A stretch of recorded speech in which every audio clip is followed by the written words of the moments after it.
for us, because even in this day and age, I can only experience, and we still have it, racism and stuff like that. I went somewhere down north to do a wedding for my boss. My boss was Indian. He married a white wife.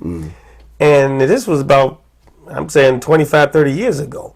And I went and did not a wedding, but a funeral. So I went and did the funeral.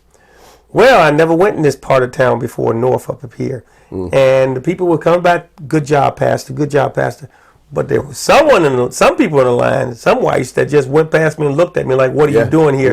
And I never felt that cold, being a pastor. I said, and you can tell, but at the same time, once again, I'm being a pastor and being understanding of that's the way it used to be for so many of us right now. But as you look at right now, it's gotten a lot better. Around this area, you still seem like this is your home. Yeah, this is home to me. Even though I only spent eight years of my life here. And I've been living in California. Back in California since '72. Since '72, okay. And I started coming back here more often. I probably between 70 and 90, I was here maybe 8, 10 times during that whole. Okay. But in the 90s, around 95, I started coming. I've been coming almost every year since 95. Every year since 95. I bought this house in 96. Okay, all right. Yeah. And you built on it? I mean, you added stuff? Well, we've improved a little bit on it. We haven't added much on it, but, we've improved. Brother Turner, I'm just so amazed at how much you know. You have some newspaper clippings, and you had them laminated so you can preserve them. Yeah. Can I show them to the camera? Because they're fascinating. They're very fascinating. I have something that's laminated. And if you want to hand it to me at one time. Now, this is the class. This is the class. This is the Challenger. It was a newspaper, Idlewild newspaper back in the day. Here's the date on top, and I'm going to bring it up to you. Yeah. This is Friday, June the 19th, 1953. Okay. I'm going to take that to them over there. Price 7 cents. Price 7 cents. Is that what the newspaper costs? Yeah. Look at the date on there. The date, it's amazing. But that's how it looked back then. It was called the Challenger, and that was Baldwin. That was the graduating class from Baldwin High School that year. Okay. All right. They can see that now, so that's good. Mm-hmm. The graduating class of Baldwin, and it's called the Challenger. 1953. All right. Now, who are in this class? Who is in this class now? My sister was in this class. Okay. Lillian Turner. Okay. But Ernie Tate. Ernie Tate. And that's Ernie Tate right there. This is Ernie Tate. This is Ernie Tate. Now, for those of you who know Ernie Tate, go ahead. Tell them about Ernie Tate. Ernie Tate is, Phyllis and Waddy. Joe? Yes, I do. That's his dad. Okay, they were up here too. All right. Okay. He lived in Weber at the time. Okay. This is Gary Johnson. Okay. Helen Hayes. Some names some of you people out there know. Shirley Sandifer. She was Shirley McIntosh. Yes. This is Spoonie. Spoonie. Beulah Booker. Okay. There's a lot of Bookers. Yes. She was one of them. She married Joe. That's amazing. This Vivian Rowlands. And this guy, Judd Copeland, drowned over here in either Tank Lake or one of the lakes years ago. And they still put the graduating class on the newspaper. Yeah. Okay. Well, that was it. Okay. And you'd probably be amazed at some of the advertisements in here. They've got a lot of... Yeah, I seen something. This is the one I was talking about, Lewis Motel. That's the one right next to mine. Okay. Let me show you this guy. Place over. Here's an advertisement for the Lewis Motel. It's still standing on US 10 right now. Still standing. Right Up from the Dollar Ride. Yeah. That's a building right next to the Dollar Ride. Okay, so if you go near there and you want to know what some of those buildings mean, you know it was a hotel there or a restaurant there too. Right. Yeah. That's amazing. Yeah. That is amazing, and you know, and that's good that you're around that you can tell that. Mm-hmm. You know what I mean? Because there's probably so many structures that are still standing that used to be something. There used to be something called the Sister Motel. You ever heard of that? Yeah. And that was see, and I just heard about that. Down in Baldwin. Down in Baldwin. Yeah. And right down there where those guys got all that junk. Yes. You know, like I said, so we do know about that part there. Right down in that area. And that was some kind of where you a naughty hotel, you might well say. Three Sisters. The Three Sisters. Call it. Yeah. Yes, and so many people they do know about that. Even the young ones know about that. Mm-hmm. But at the same time, it was probably gone in the when I was in the 70s. It was new when I was here. Yes. You know, yes. I think they just opened it sometime when I was here. Okay. After I came up. All right. Well, you know, Brother Turner. There's like I said, so much history, and you do have a place in California. Right. Okay, and you've been up every year, basically up here. Yeah. You plan on basically keeping this, and this is something that you really feel. I mean, is there a big difference in the feelings back then and there? You know what I mean? Our family home was lost. Matter of fact, we had a 6-bedroom house on US 10. My grandmother's house is still standing there. It's right up from the Lewis's Motel I was talking about. Yes. But we had a big block house there that has disappeared. The same spot where my dad said he was going to build it. Yes. He built it. Yes. You know, and I guess I spent 10 years overseas. My mom, my stepdad died right after I got out of basic training in 1957. Yes. So my mom was kind of on her own, and you know we had a lot of sickness going on. I got you. So it just went away. It didn't.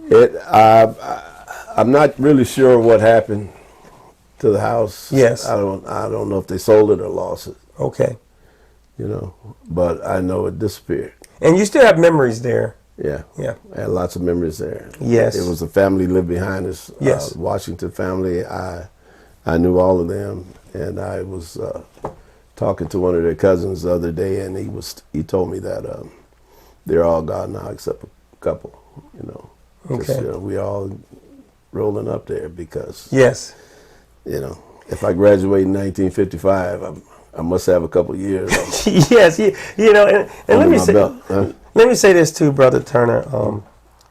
Is there any advice or any kind of word you want to give to those that don't know about the history and don't know about where Ottawa and this place used to be, that you realize there's a big difference in or something like that? People should know. Well,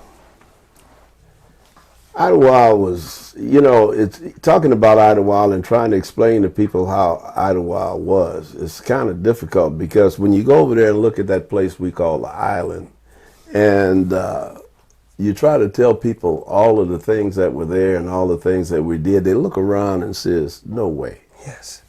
You know. Yes. But wait, yes. Yes. It happened. It happened.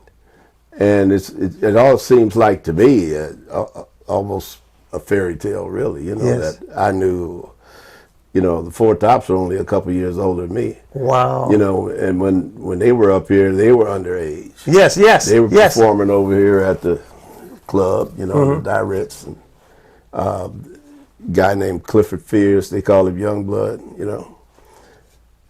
I went to, Phil Giles took me to the Flame Show Bar.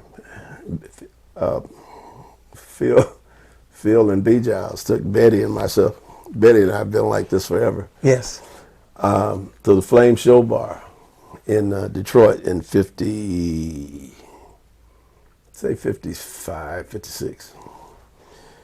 And I was all sharp. 16 years old.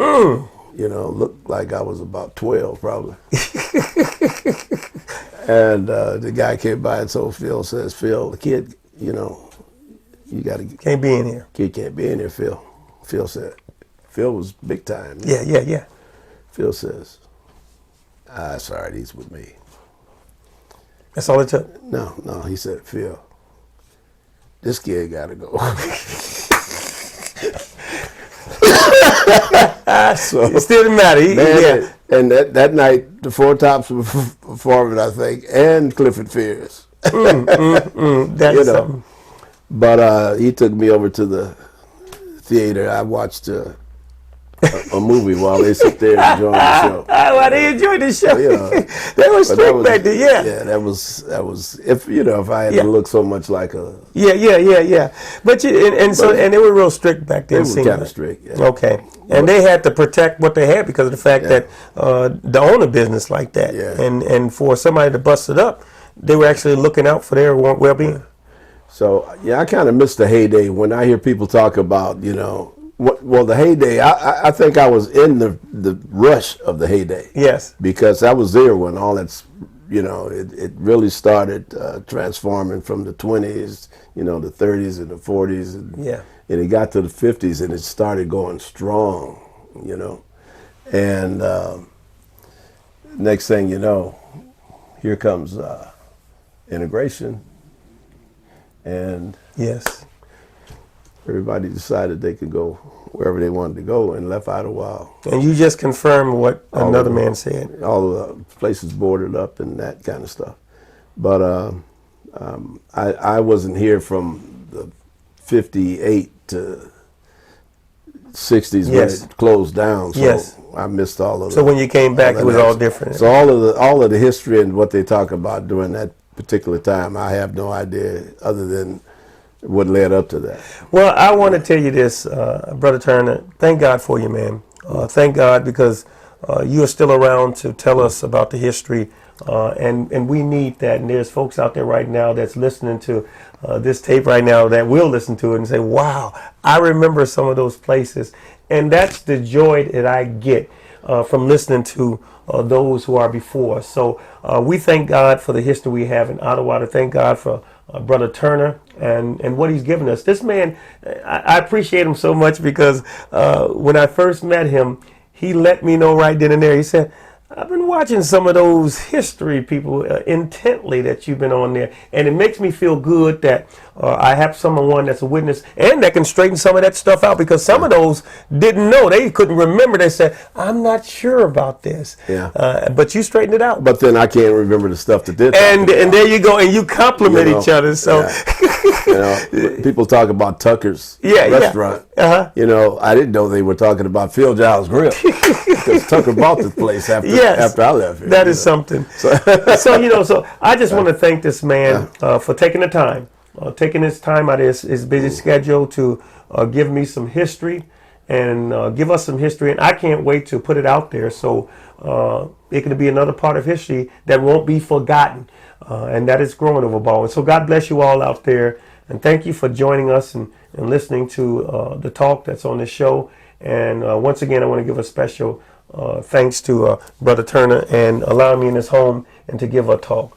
God bless you, man. And God bless you. And I pray that you will continue to let people know how it used to be. Yeah. All right. We'll see you later. Thank you. All right, sure.